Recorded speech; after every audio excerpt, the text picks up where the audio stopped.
que tener un sunchado de 70 centímetros a 1 metro. En esa longitud tiene que ser las barras verticales sunchadas con los estribos a un paso que indicamos acá como máximo en la parte superior, menos a 5 centímetros es el paso, y ya finalizando al metro, 15 centímetros. El diámetro de los estribos son de 6 a 8 milímetros, ¿no? Entonces eso tenemos que tomar muy en cuenta. Entonces acá por los golpes que vas a recibir, entonces tenemos que tener sunchado para que pueda tener mayor rigidez y además ser capaz de soportar la carga.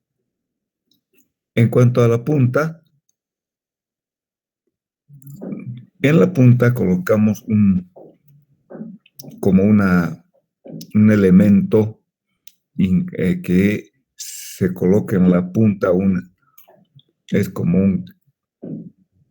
un casco metálico con un tubo que se inserta cuando se vacía el hormigón. O sea, este elemento es algo, bueno, lo voy a dibujar esquemáticamente.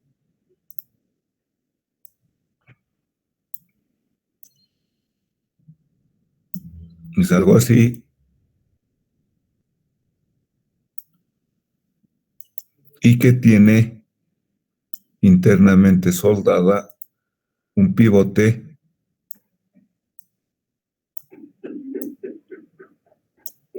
que va a estar inserto en la punta, y esto se coloca dentro o se lo coloca en la punta del pilote prefabricado. Lo mismo que la punta que tiene una cierta inclinación, vamos a darle el sunchado que corresponde para darle mayor rigidez y que pueda soportar los golpes cuando se vaya a inclinar el elemento. El paso posterior al metro de la punta es de 15 centímetros, ¿no?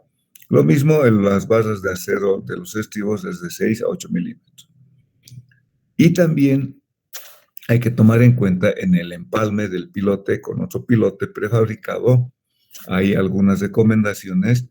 Por ejemplo, colocar 2 perfiles C y al medio colocar una resina epóxica para poder absorber la presión cuando se vaya a soldar o cuando se vaya a golpear. Y estos perfiles C están soldados a las armaduras verticales, ¿no? Entonces ahí como se ve el esquema, el corte, que tenemos un pilote, se pica hasta donde está la armadura, se coloca el perfil C, luego se coloca una resina y en el otro pilote lo mismo, se suelda el perfil C y se deja en el medio como un pequeño espacio que solo va a rellenar con resina.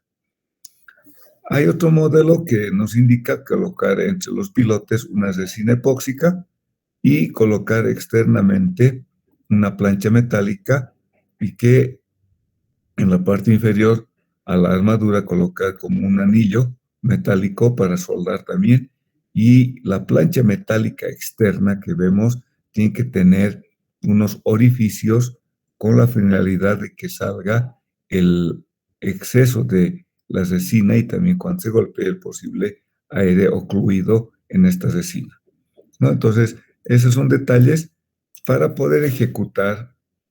Fíjense, en el detalle constructivo se puede colocar, o sea, la armadura, el estribo puede ser de forma cuadrada o de forma circular. O sea, se hacen moldes y se va a ir uniendo o doblando a la armadura en estos tipos de moldes. Y en el vaciado, en el terreno, las canchas que se llama, podemos usar encofrados de madera o encofrados metálicos, ¿no? Y al lado vemos los perfiles, los pilotes prefabricados con las puntas, que hemos hecho con una suche, que obviamente acá estamos exagerando, pero en forma real ahí están los pilotes que se pueden emplear, ¿no? O sea, hay de diferentes longitudes, entonces ahí hay una cierta complicación. En cuanto al hormigón que se tiene que emplear en estos pilotes, ¿qué es lo que se usan? Se usan hormigones ricas en cemento, 400 kilogramos de cemento por metro cúbico. Esta es una proporción que nos va a dar un pilote mucho más eh, fuerte. Podemos usar ciertos aditivos también, no hay problema. La relación agua-cemento para la dosificación debe ser baja, es decir, de 0,4 menos, para poder tener una alta resistencia. El asentamiento, de acuerdo al ensayo cono, en el cono de Abrams, casi tiene que ser nulo, o sea que es un hormigón bastante seco.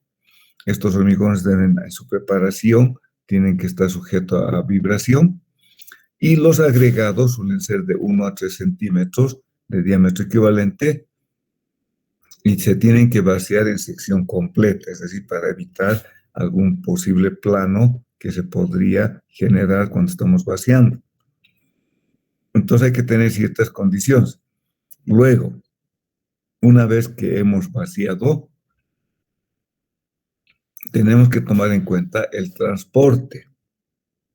Para el transporte hay que ver cómo lo vamos a llevar, y ahí hay que tomar en cuenta que cómo se lo va a levantar al pilote. ¿Por qué? Cuando se lo levanta de algún punto, acá lo que les muestro es que vamos a generar tracciones al pilote que en nuestro caso no está diseñado para eso. Entonces hay que valorar cómo vamos a colocar, cómo vamos a trasladar al pilote de manera de reducir a lo más que se pueda las posibles tensiones de tracción en el pilote que en el traslado nosotros le generaríamos y poder fisurar al pilote. Y eso no estaba previsto. Entonces eso tiene que tomar en cuenta también en su transporte o su traslado al lugar de la obra, ¿no? En el momento de trasladar de la cancha a donde va a instalar. Entonces hay que ver cómo se lo va a levantar y cómo se lo puede trasladar. Ahora, vamos a ver, esos eran los pilotes que son hincados. También hay pilotes de hormigón armado moldeados in situ.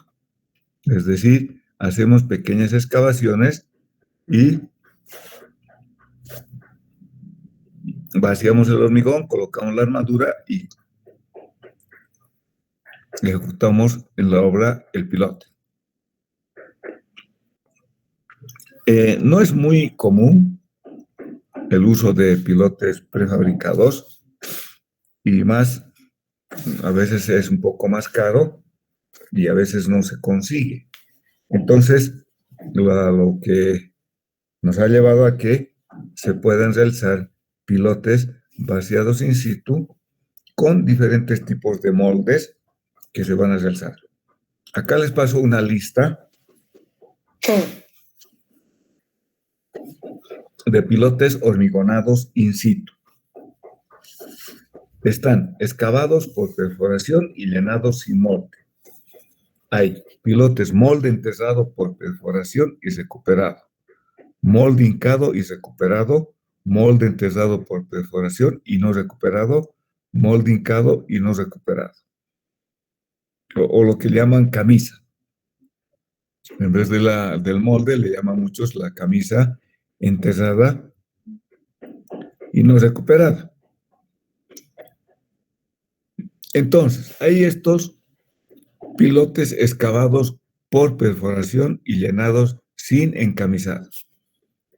Esto depende del tipo de suelo.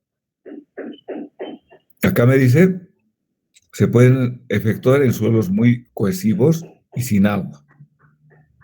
Se excava con el tornillo sin fin y en la base, como es un material bien competente, se ensancha, se baja la armadura y se hormigona, no con caída libre, sino que se compacta, se hormigona de abajo hacia arriba y se va compactando y vibrando a medida que se va vaciando el hormigón, ¿no?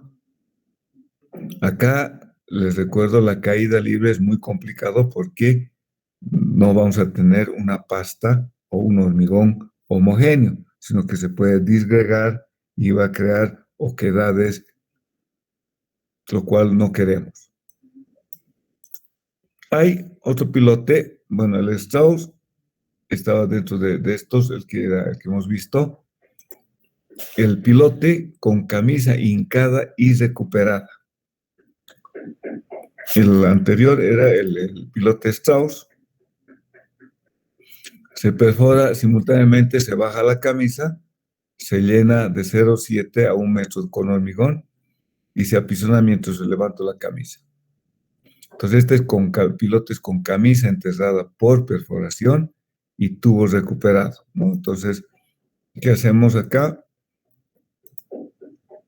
Pilote, dice enterrada, pilote con camisa enterrada por perforación y recuperado. Entonces, de alguna manera, mi terreno puede desmoronarse y lo que hacemos es justamente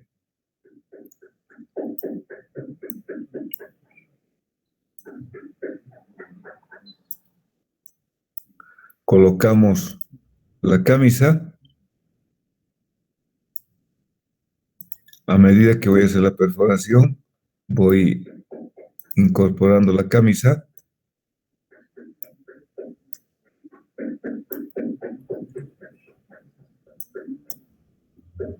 hasta llegar al lugar donde tengo que colocar y vaciar el hormigón.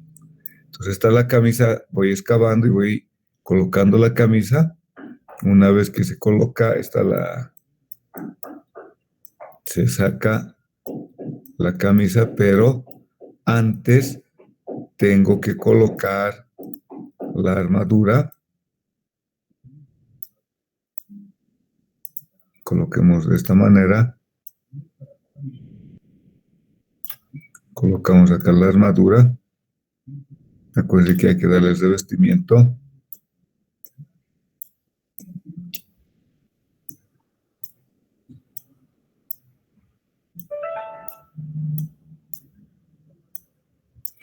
Y el hormigón se vacía, por lo general, acá se tiene que colocar un tubo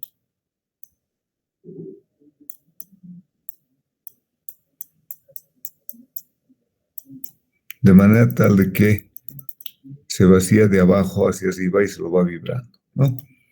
Entonces, ese es lo mismo que hace rato. Ahora, acá este otro pilote es con camisa hincada y recuperada. O sea, se coloca en la punta, es el pilote simplex, se pone una punta metálica y con martinete se va golpeando en la parte superior y se lo va hincando, la punta metálica va ingresando en el suelo.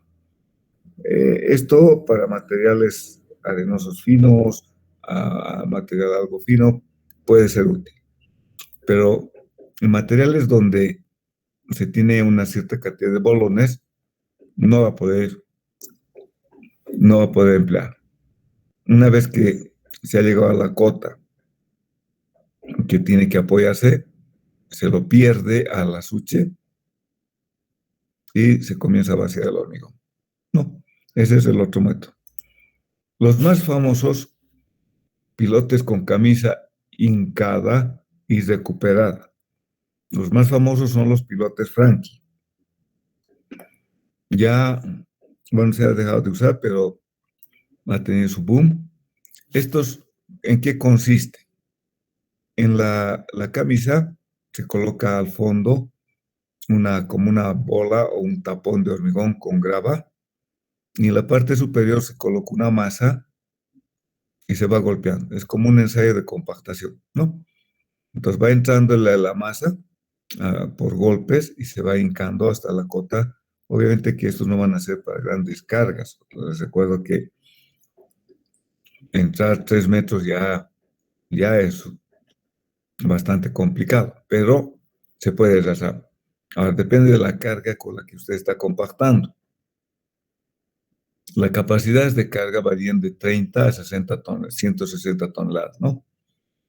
Y con una pequeña inclinación se podría hacer hasta 25 grados, es bien pequeñito.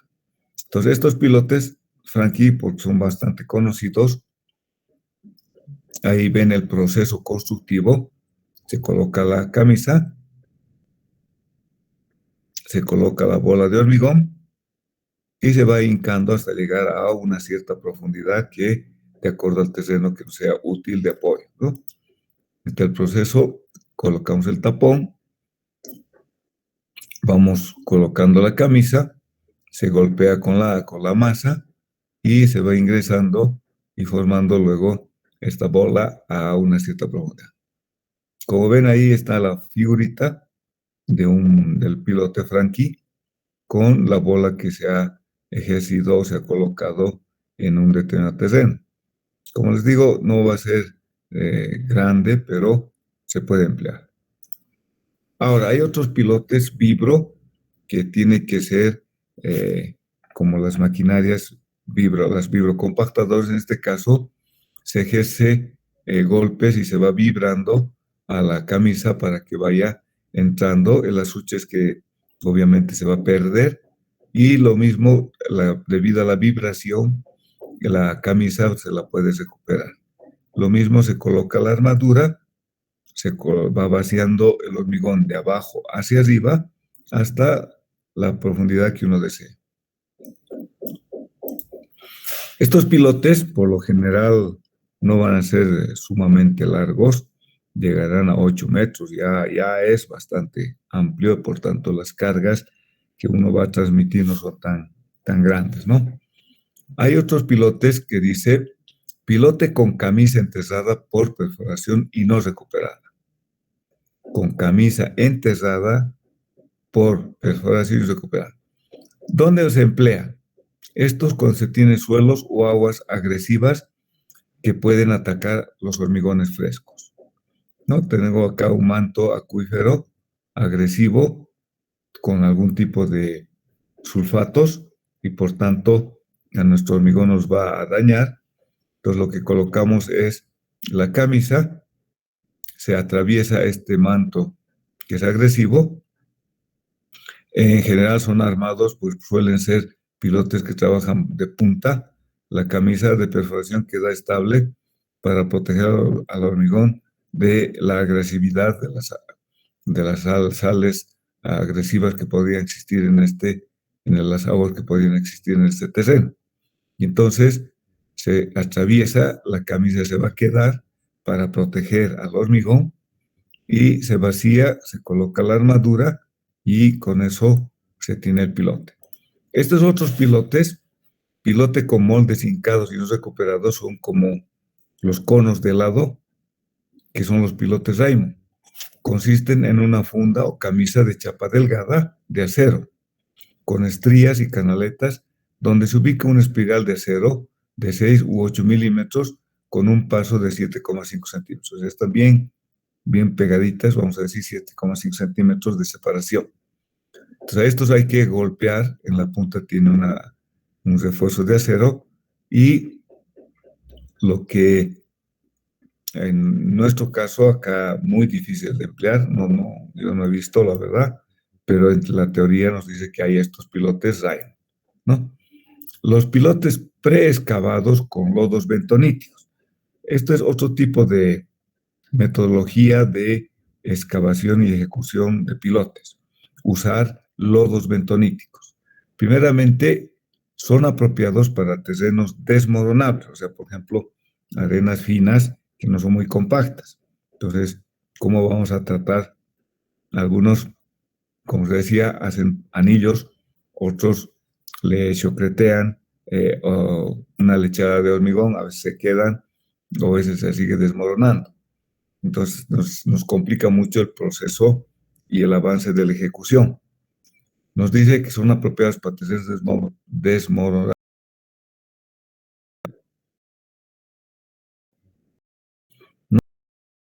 metálicas, sino que se hacen las paredes con lodo betónico, que su densidad ejerce presión sobre el pozo excavado hacia el interior, impidiendo los desmoronamientos. Bueno, esto en general en los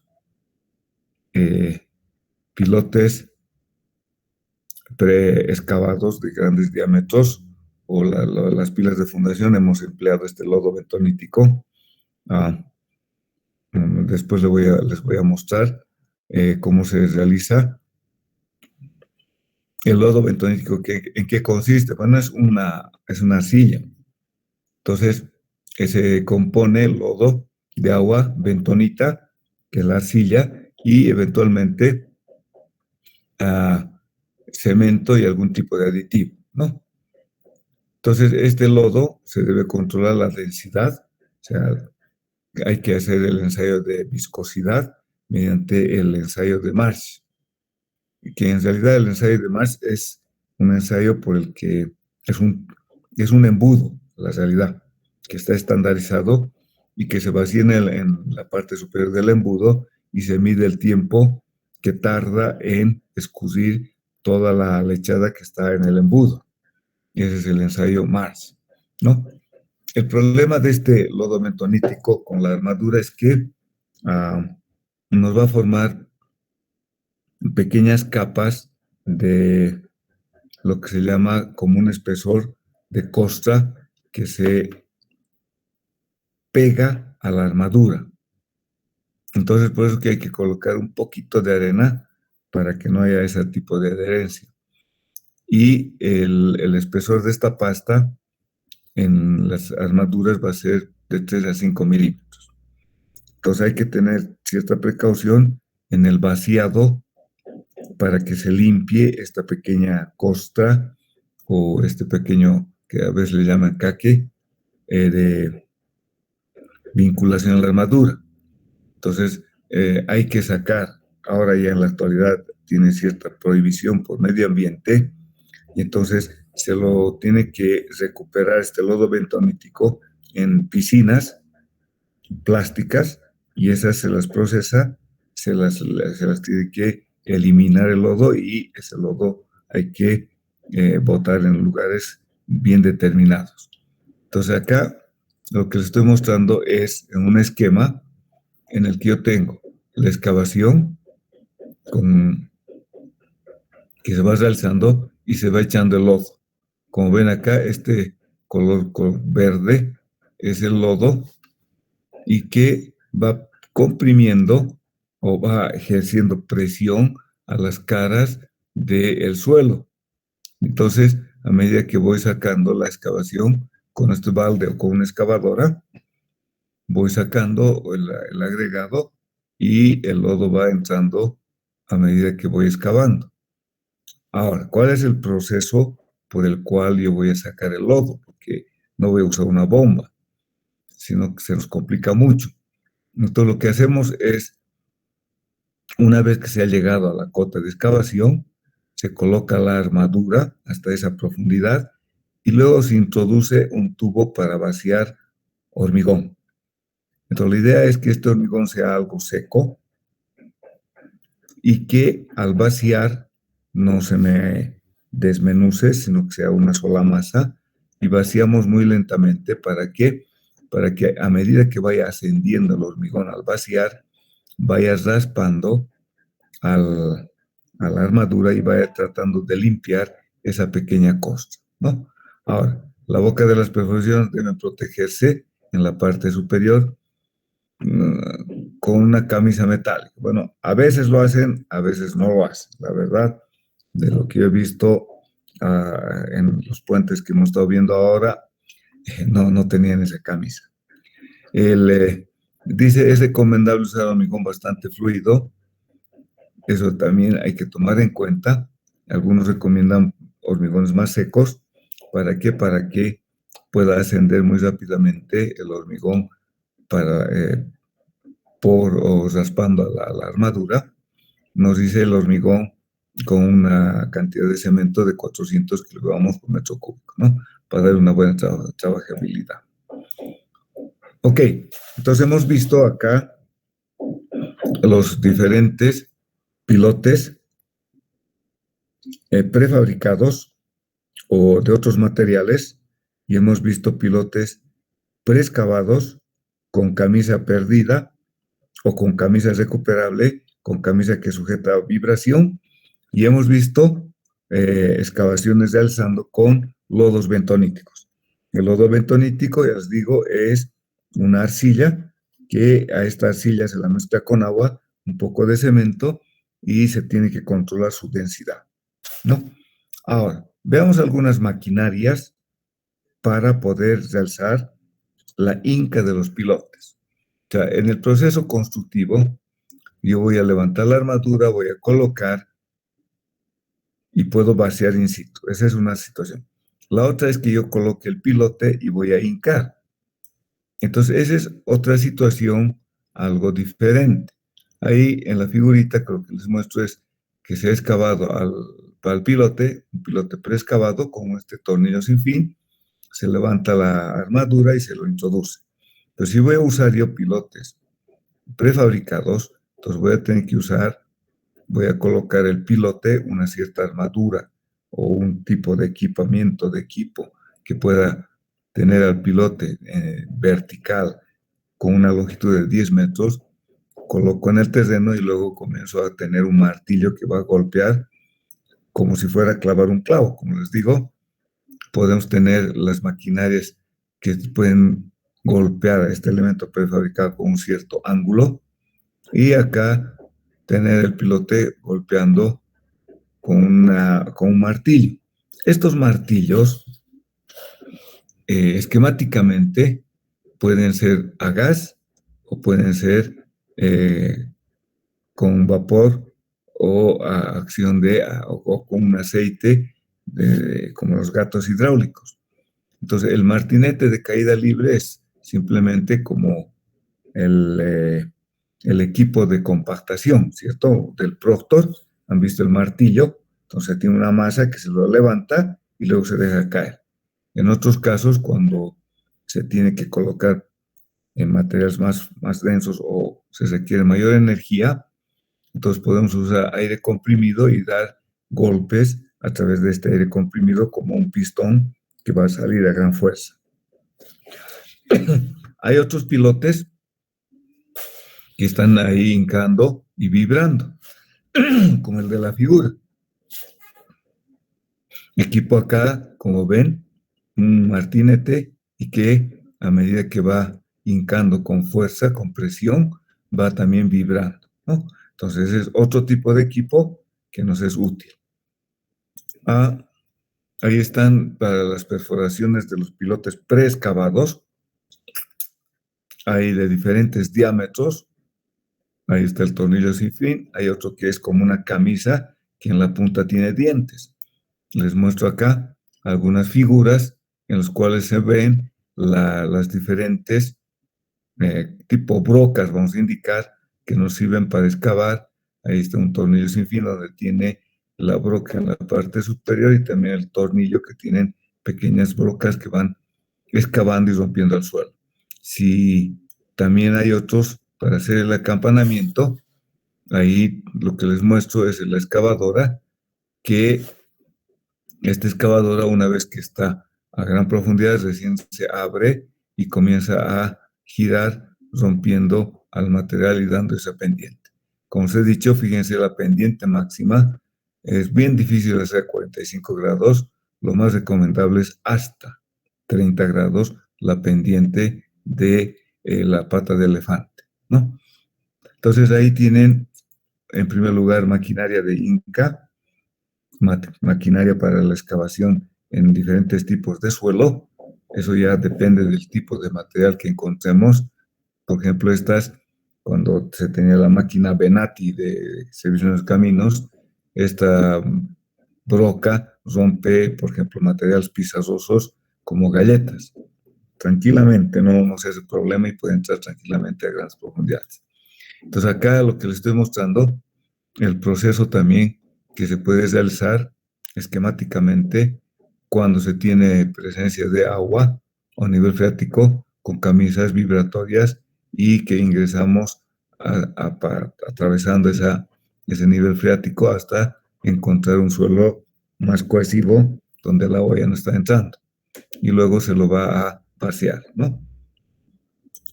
Ahí está cuando se tiene tornillo sin fin, en un suelo más compacto, más cohesivo, se excava, se coloca la armadura y luego se procede al vaciado de este pilote, ¿no? Ahí tienen otro tipo de pilotes de hormigón armado excavados y vaciados in situ, ¿no? Es todo el proceso que les estoy mostrando. Excavamos con el tornillo sin fin, colocamos la armadura, luego vaciamos el hormigón, ¿no? Entonces hay diferentes formas de ejecución en forma real. Ese es el real que estoy mostrando la figurita, que es cómo se puede ejecutar. Entonces, con esto habríamos visto el proceso de construcción, los equipos que podríamos usar y que se encuentran en el mercado. Estos, los de camisa vibratoria, no tanto. Sí, los que hay con tornillos sin fin, eso se puede encontrar. Hay otro tipo de excavadoras que también se puede emplear. Eso no es nada. Les voy a preparar para la siguiente semana una serie de equipos que les voy a mostrar que se han empleado en la obra y que se pueden realizar. Entonces ahora vamos a pasar a la forma de trabajo de los pilotes y el cálculo de la capacidad de carga de los pilotes. Bueno, pues hemos visto todo el proceso de excavación, los diferentes tipos de pilotes, los diferentes tipos de maquinarias, qué tipos de maquinaria podemos emplear. Vayamos entonces al otro tema. Ahora bien, en general, ¿qué es los pilotes? Un pilote, vamos a decir, es un elemento estructural que transmite cargas de una superestructura a través de estratos débiles, compresibles o erosionables a estratos de suelos más rígidos y estables ubicados a cierta profundidad por debajo de la estructura cuya relación longitud-ancho o diámetro es mayor de 10, ¿no? La longitud va a ser más largo que el ancho del propio cimiento o pilote. ¿Cómo trabajan las pilotes? Bueno, si ustedes se fijan acá esquemáticamente, tengo también que pueden trabajar a fuerzas laterales. Entonces tenemos que tomar en cuenta que estos pilotes pueden tener una cierta deflexión, un cierto desplazamiento de formación, vamos a tener un cierto momento que se va a generar en el pilote, una cierta fuerza de reacción y cortantes, ¿no? Entonces son esos los efectos cuando se valora y se diseña al pilote. Los pilotes, por lo general, la fuerza que más es preponderante es la fuerza normal. Entonces se diseña considerándolo como una columna sunchada y algunos ya modelan en algunos softwares colocando resortitos laterales. O sea, la verdad es que ya en la actualidad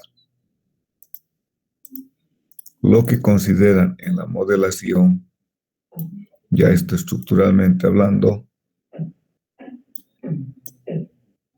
si este es mi pilote ideal, entonces vamos a tener, por decirles, resortes.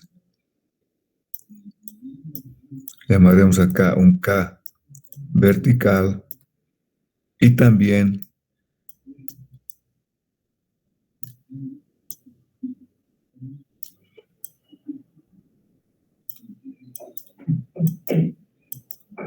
K horizontales.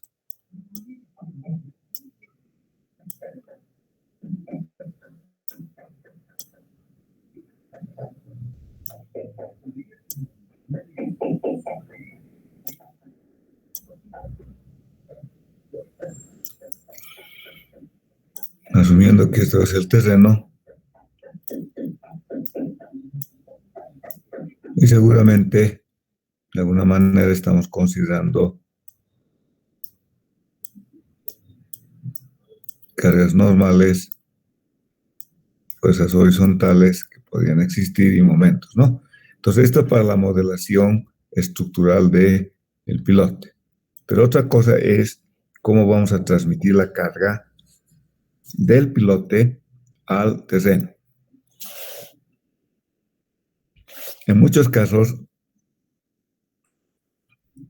asumen que, por ejemplo, cuando al pilote lo sometemos a una fuerza horizontal en suelos limosos, se va a formar como una rótula a una cierta profundidad F.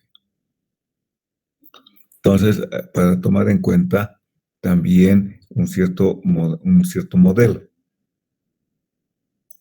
Hay también pilotes que pueden estar sujetos a tracción.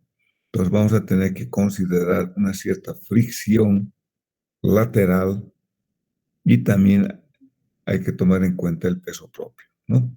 Un pilote, imagínense, de 10 metros, de diámetro 1,5, entonces ya tiene un peso por lo menos, si usted tiene, por ejemplo, 1,5 de diámetro, o sea que sea 1,5 de diámetro, va a ser pi por diámetro cuadrado sobre 4, sería pi por diámetro cuadrado sobre 4, tendríamos, a ver, 3.1416, 1,5 al cuadrado, dividido 4, me da el área de 1.767. Por 10 metros de longitud, serían 17.67. Por 2,5, que sea mi hormigón, pongamos 2,4. Mi hormigón, el peso específico, entonces son casi 42 toneladas de peso propio. O sea que es bastante, ¿no? Un pilote de 1,5, o sea, no podemos despreciar ese peso propio. Entonces acá es importante tomar en cuenta el peso propio que podría estar aportando a la estabilidad del pilote, ¿no? Puede ser pilotes rectos o pilotes con un cierto bulbo, entonces para determinar una fuerza de una tensión admisible. Entonces esta fuerza última, para tener una seguridad, es mejor dividirlo entre 3 para dar cuánto podría resistir la fuerza última de tracción el pilote. Y lo que les decía, cuando tenemos debajo de la columna, tenemos todas estas acciones que actúan transmitiéndose hacia el cabezal, y del cabezal hay que distribuir las solicitaciones en cada uno de ellos. Entonces hay metodologías para calcular y determinar esa distribución. ¿Cómo es que trabajan los pilotes? Los pilotes, por lo general, usamos en algunos casos hincados, y los que más empleamos son pilotes excavados. En realidad, como han visto de todos los ejemplos que le he mostrado, había siempre que realzar una excavación. Entonces hay que vaciar y luego hormigonar in situ. ¿Cómo vamos a transmitir la carga del pilote hacia el terreno? Se supone que podemos tener pilotes solamente por fricción. Como les decía, esta es la modelación estructural, pero la modelación desde el punto de vista de valoración geotécnica del pilote,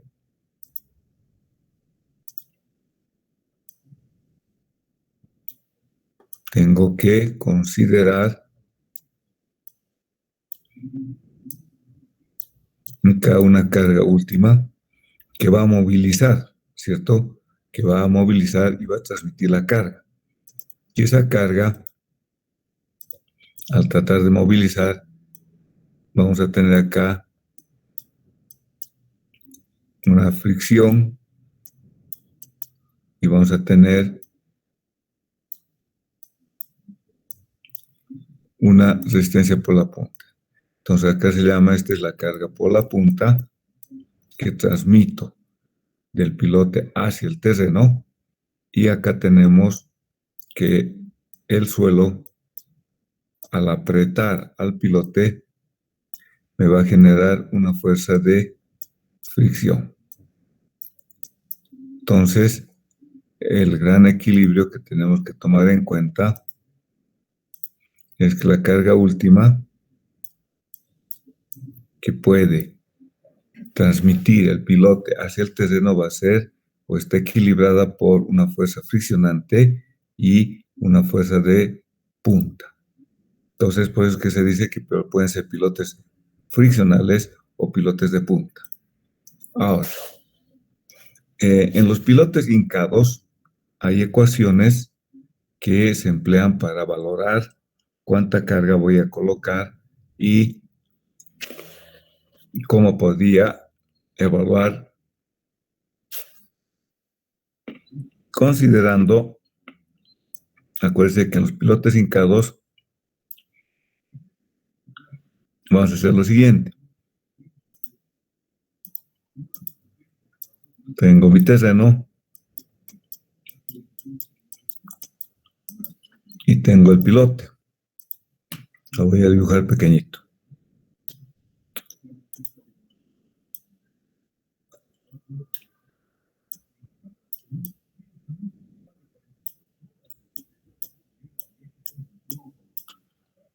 Y tenemos que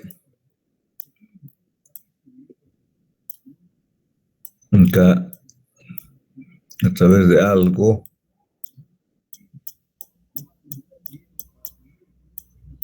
que tendremos un cierto peso y tendremos una cierta, por decirles, altura de caída, lo cual acá hay que evaluar esta energía de impacto y cuánto va a resistir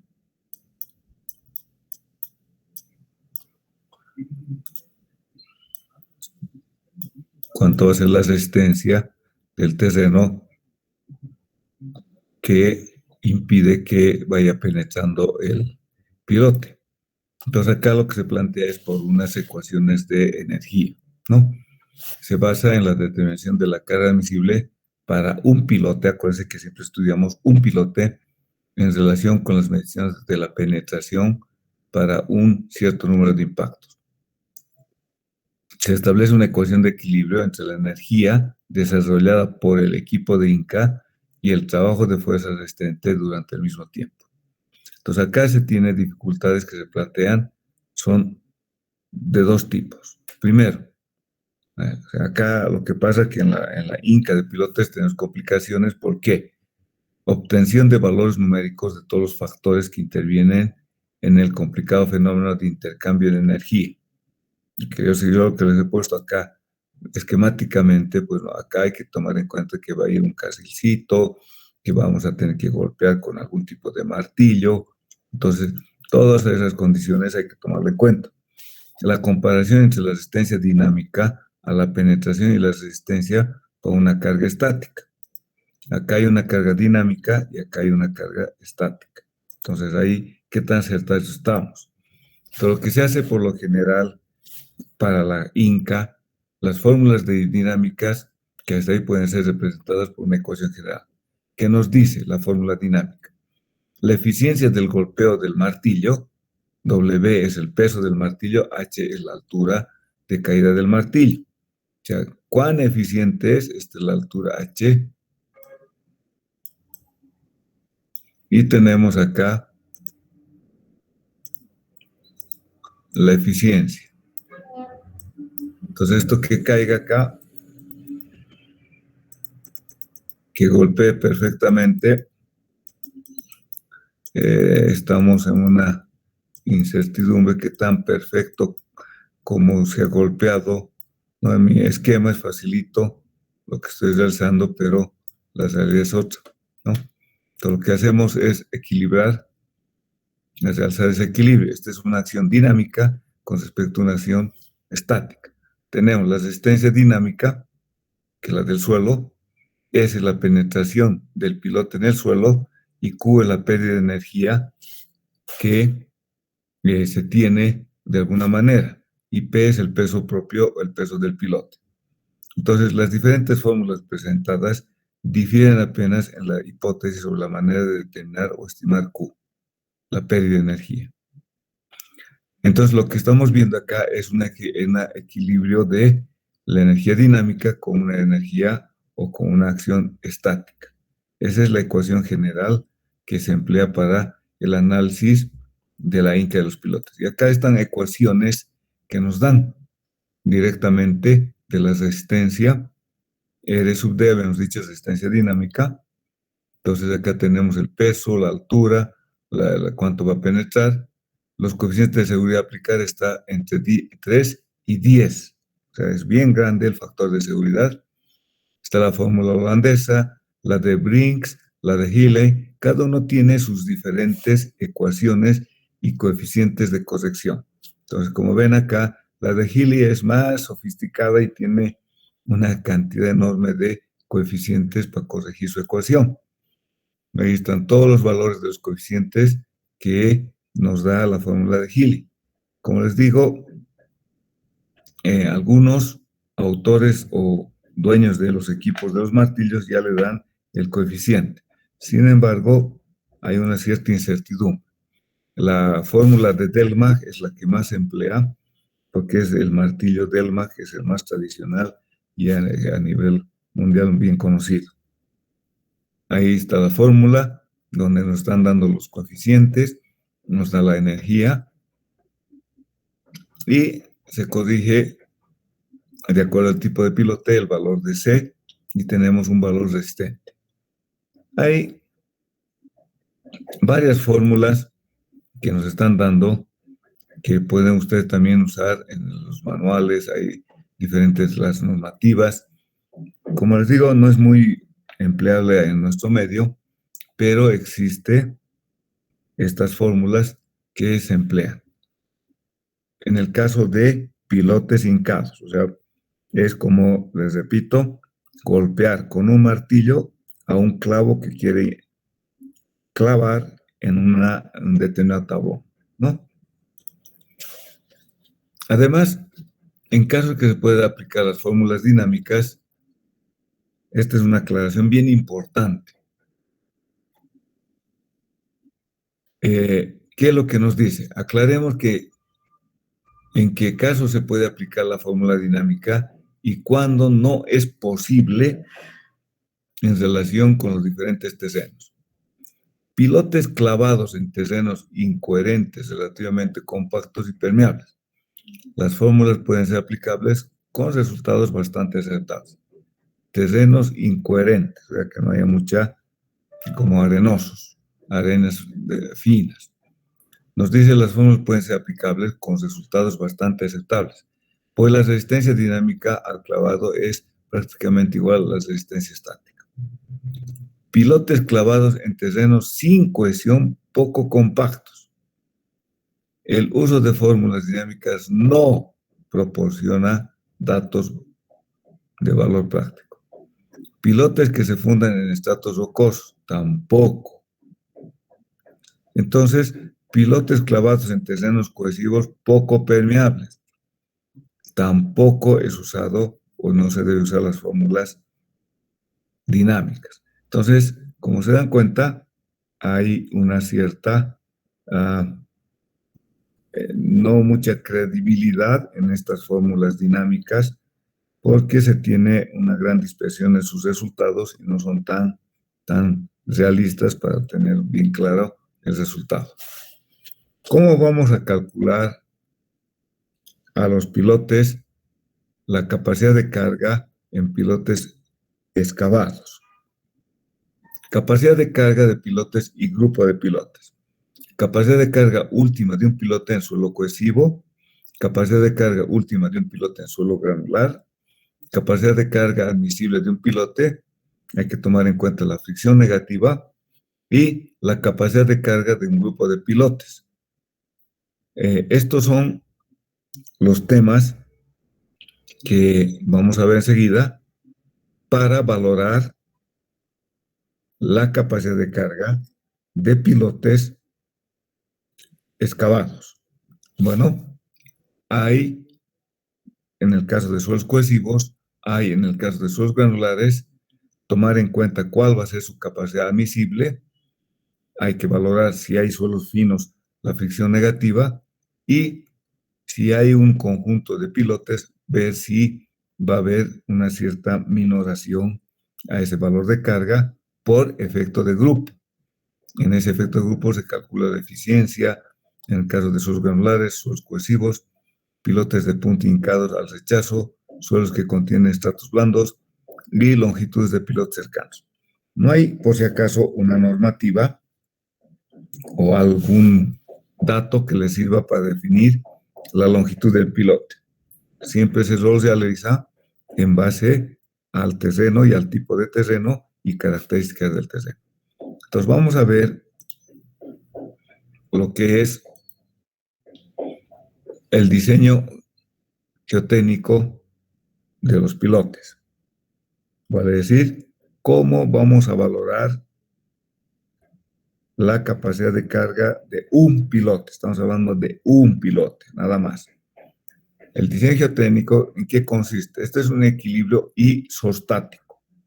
La carga última que yo quiero transmitir por un pilote está equilibrada por la fuerza friccionante, la carga por fricción en el contorno del pilote y por la capacidad de punta del pilote.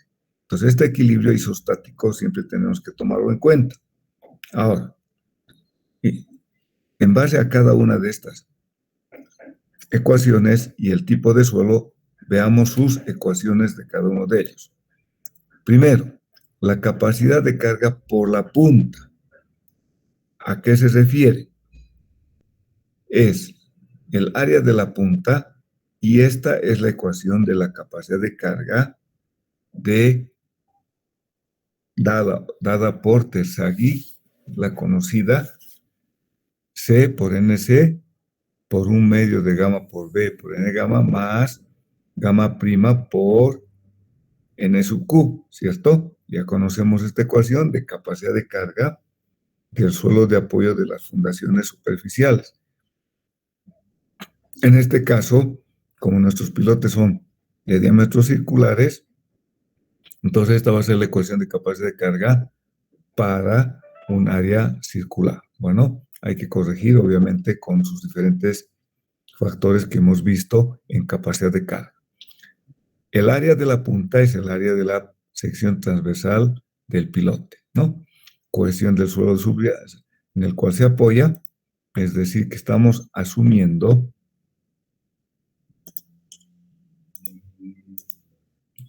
tengo mi terreno y yo tengo el pilote. Voy a colocar como un elemento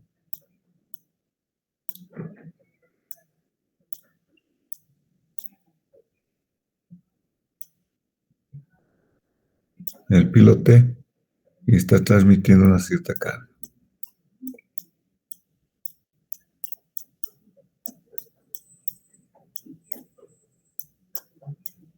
Y entonces, acá vamos a tener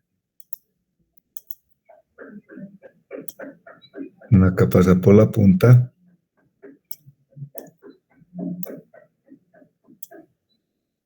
de esta manera el área que se considera de la capacidad de carga, donde tenemos acá si es que hay cohesión, si es que hay fricción, los parámetros existentes del suelo de apoyo, ¿no? Y el área de la punta va a ser la sección transversal de, si tenemos acá un diámetro,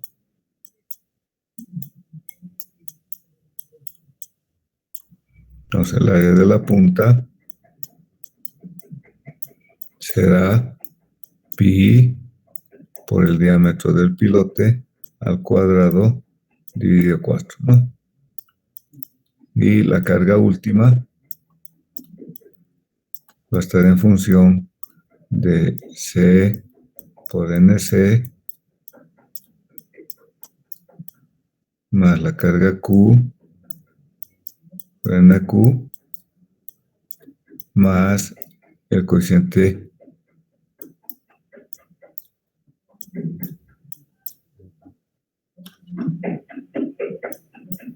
como ahí tenemos de 0,5 de gamma por n gamma, ¿no? Esa es la, vamos a decir, cómo calculamos la capacidad por la punta. La capacidad por fricción, acá como ustedes ven, nos dice que es P, es el perímetro. Entonces ahora, para el cálculo estoy dándoles desde un punto de vista bien sencillo. Tengo el pilote.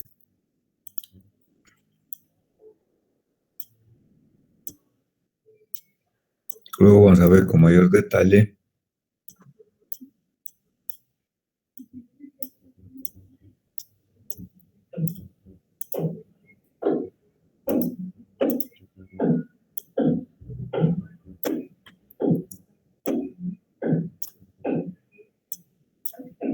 entonces tenemos acá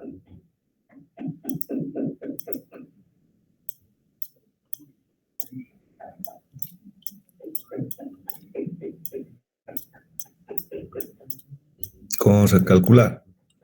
Entonces el perímetro obviamente que es el perímetro del pilote, pero acuérdense que acá yo tengo una presión horizontal,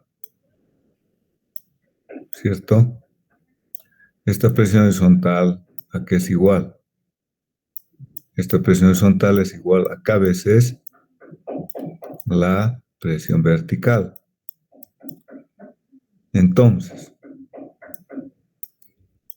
acá me dice la sumatoria de la fuerza friccionante. La fuerza friccionante es, le llamaremos a este vectorcito la fuerza friccionante. Esa fuerza friccionante, fíjense, está en función de la cohesión que pudiera tener mi estrato de suelo, la presión horizontal por la tangente de delta. Delta va a ser la fricción entre suelo y pilote. Y por tanto, esta fuerza F sub S, si yo lo dibujo al pilote en una escala mucho más grande,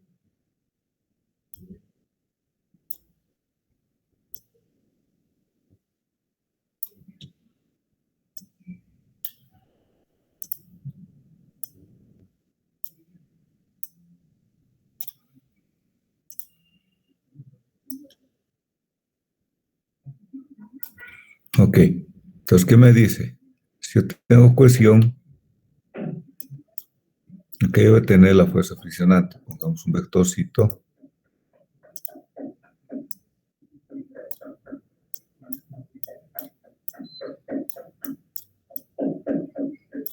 Si yo tengo de mi suelo una presión horizontal.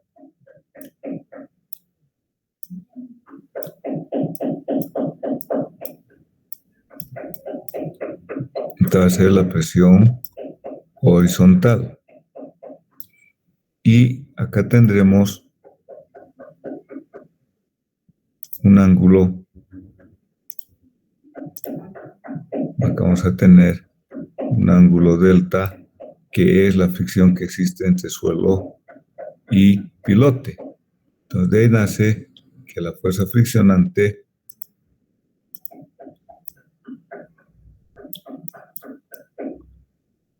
puede ser que haya acá cohesión. Entonces, estamos considerando una cohesión llamadas A más la presión horizontal por la tangente delta. Entonces, sus unidades, en realidad, esta es, por ejemplo, tonelada por metro cuadrado.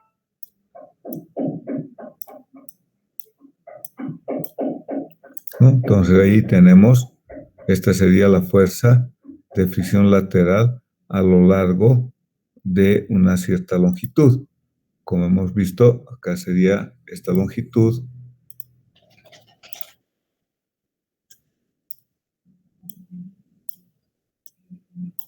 ese sería el delta longitud del pilote, delta L. Y por tanto, dijimos acá el delta L,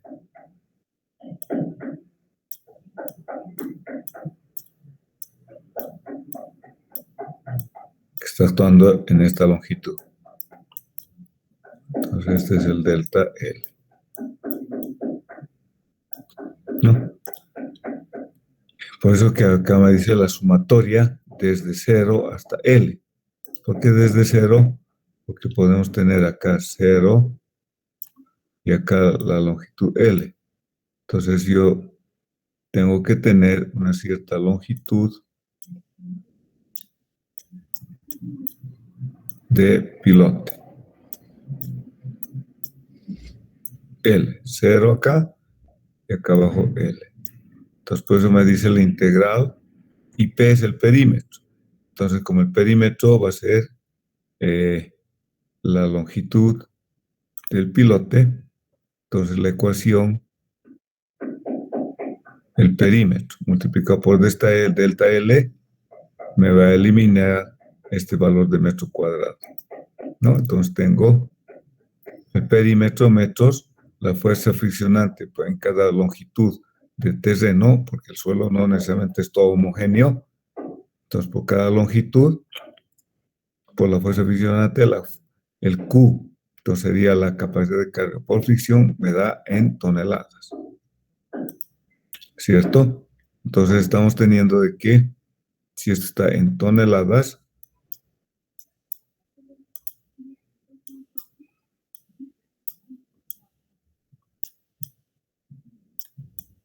esto es toneladas y esto es toneladas. Y por tanto, nuestro equilibrio va a ser el siguiente.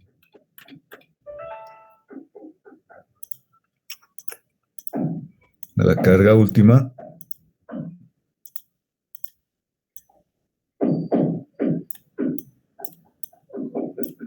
es equilibrada por la carga por fricción más la carga por la punta, ¿no? Entonces, esta es la ecuación de equilibrio que tiene que tomar en cuenta para el cálculo de la capacidad de carga del pilote. En el caso, como les digo, de pilotes, hay por la punta y por el fuste o por la fricción lateral. Entonces, para estimar la longitud de un pilote, como ven acá, depende de las características del terreno. No se puede decir el pilote va a ser de 10 metros de entrada, no sabemos. Primero hay que conocer el tipo de terreno, cómo es el terreno para poder decir, bueno, voy a tener esta longitud. Pero para eso tengo que calcular primeramente la resistencia por la punta y la carga que resiste por la fricción lateral. Entonces acá lo que les estoy mostrando es que la longitud L, de acuerdo al tipo de terreno, va a ir cambiando o puede ser diferente. En el caso de un suelo débil y luego hay roca, un suelo débil y un estrato más competente. Entonces hay que ver cuánto de fricción me va a aportar este suelo débil y luego cuánto me va a aportar este suelo más resistente. Y por la punta, cuánto vamos a tener. Entonces, en muchos casos, la fricción lateral, al tener un suelo bien bajo, no trabaja para nada. Entonces, la carga última es la carga por la punta. Estoy haciendo trabajar todo por punta. Pero en suelos donde el suelo es débil y un gran espesor, entonces hay que trabajar por fricción a lo largo de todo el pilote y decir que la carga última puede ser igual a la carga de la resistencia lateral. Entonces, L sub B, profundidad de penetración en el estado de soporte. Entonces, la longitud del pilote L, por tanto, va a estar muy determinado o muy relacionado con el tipo de material. Pero, como ecuación general, nos dice que la carga última que transmite el pilote Acuérdense que hay que introducir acá el peso propio más. Va a ser igual a la carga por la punta más la carga soportada por la fricción lateral que se desarrolla a lo largo del pilote. Bueno, entonces, ¿cómo vamos a transferir o mecanismo de transferencia de la carga? Entonces, acá lo que les estoy mostrando es un pilote y que tengo una cierta profundidad o longitud y me está mostrando que la carga última tiene que ser transmitida a lo largo del fuste del pilote y a lo largo de la base del pilote, Q2, Q1, ¿no? Entonces, la primera parte, la resistencia por la fricción lateral, fíjense que varía desde cero en la parte superior hasta un valor máximo y luego pasa a ser un valor más pequeño.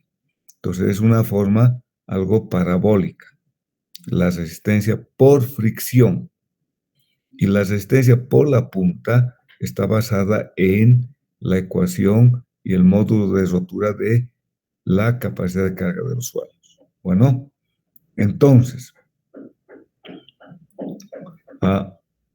hasta acá vamos a llegar y el día lunes vamos a continuar con el cálculo de la transferencia de carga y vamos a ver ya otros ejercicios para ir avanzando. Bueno, entonces vamos a quedar acá, hoy día quedamos acá. Mañana nos vemos entonces en clases, bueno, en el examen. El examen se comienza a las 10 hasta las 12. Ya les he dicho, los temas es losas y plateas de fundación y muros de sostenimiento. Son esos dos temas que va a entrar al examen, nada más teórico práctico. Bueno, nos veríamos entonces el día de mañana en la facultad para el examen y por favor díganme los grupos para ir realizando y entregando el proyecto para JTP. No se olviden de ese tema, les estoy indicando desde la anterior semana. Los que van a hacer, o sea, la materia de JTP se aprueba realizando proyecto. Muchos han entregado sus prácticas y ahora todavía me van a entregar. Espero que me entreguen. Reviso de cada uno sus prácticas y voy anotando sus notas. El porcentaje mayor en JTP se lleva a la gloria el proyecto. Bueno, ok. Nos vemos entonces mañana para el parcial. A las 10 comienza hasta las 12. Entonces no me digan que no van a tener tiempo de llegar. Nos evitaremos problemas y comenzamos el examen 10 en punto. Yo voy a estar un poco más antes. Hasta las 12 es el examen. Ok, jóvenes, nos veríamos el día de mañana. No se olviden formar sus grupos para realizar sus proyectos. Gracias, hasta luego. Inge, mañana les decimos los grupos. Sí, por favor, me anoten en un papelito. O me puede pasar WhatsApp ahora, también no hay problema. Quisiera que coordinen bien y vean bien sus grupos, con quiénes van a ser, porque cuidado, después me ha dejado solo, los de mi grupo han abandonado la materia, que eso ocurre. Les repito, eso es normal. Entonces, yo pues les pido, vean bien con quiénes van a conformar sus grupos para realizar su proyecto. ¿Listo? Gracias. Hasta luego, jóvenes. Nos vemos mañana. Hasta mañana.